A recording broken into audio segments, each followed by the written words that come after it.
Welcome to the deep dive. Today we're getting into something that can be a real headache in professional settings, video routing. Specifically, high-resolution analog signals. How do you centralize and distribute them without wrecking the quality? Exactly. So our focus is on one piece of hardware, the NTI SM-8X4-15V-LC VGA video matrix switch, to see how it tackles that problem. Right. Think of it as the ultimate traffic cop for video signals. The traffic cop, I like that. Yeah, it's a central hub. You can route video from, say, 8 different computers to any combination of 4 different screens. Monitors, projectors, whatever you have. What I found interesting is how it simplifies things right away. It drives video straight over standard VGA cables. Which means you get to skip all those clunky external interfaces and, thank goodness, the nightmare of coax BNC connections. So it cleans up the physical mess. Yeah. But let's talk about the logic, the matrix part of the name. But first, I have to ask. We live in an HDMI world, right? A DisplayPort world. Why is a high-end dedicated VGA switch like this still so critical? That is a great question. And it really comes down to legacy hardware and sometimes just really long cable runs where a strong analog signal is actually more reliable. Okay, so that's the why.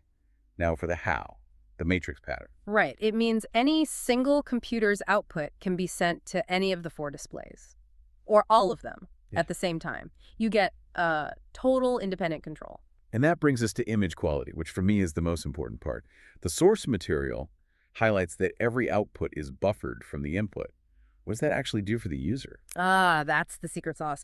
That buffering is what fights the biggest enemy of VGA, which is signal loss and ghosting, especially over longer cables. So without it, you get noise, shadows. A mushy image, yeah. The whole promise here is that the picture stays as, and I think the quote was, crisp and clear as if directly connected to the original source. And the specs seem to back that promise up. We're talking 1920 by 1200 resolution. At a really fast 85 hertz refresh rate, too. Which is pretty impressive. It is. And to guarantee that, the switch needs a video bandwidth of 200 megahertz or more. That bandwidth is, well, it's what stops high-res images from looking fuzzy. It's what maintains sharpness. So the picture quality is locked in. How do you actually control this thing?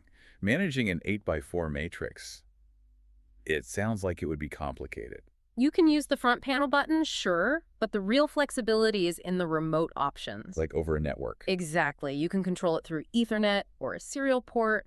It even comes with a control program, a full GUI for network control. And I saw there's an LCD on the front for quick checks. The 8-input model even comes with a standard IR remote, which is a nice touch. It is. But the one feature that genuinely surprised me was the audio metering on a video switch. Yeah, that's a clever little inclusion. It has a digital VU meter that shows the audio levels for whatever input you selected. Why, though?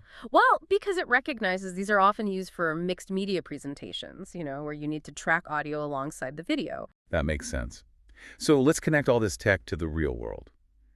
For you, the user, where does this kind of high-fidelity centralized control become, well, non-negotiable? In any environment where failure is just not an option, think about control rooms, command centers. Courtrooms, maybe? Courtrooms are a perfect example. You have to present visual evidence to the judge, the jury, the lawyers, all at the same time, and it has to be pristine. A cheap splitter can't guarantee that. And that speaks to reliability.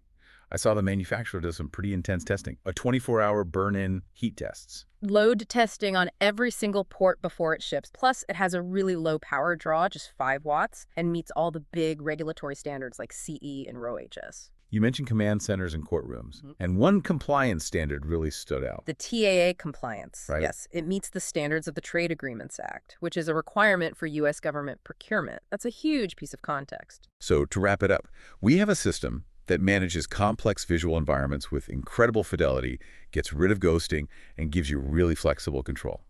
It's a powerful solution. It is. And that TAA compliance raises a final interesting thought for you to consider. When a tech company goes through the effort to become TAA compliant, what does that really signal about its supply chain and its target market? It's not just a label, it shapes who can and who will buy the product, something to mull over.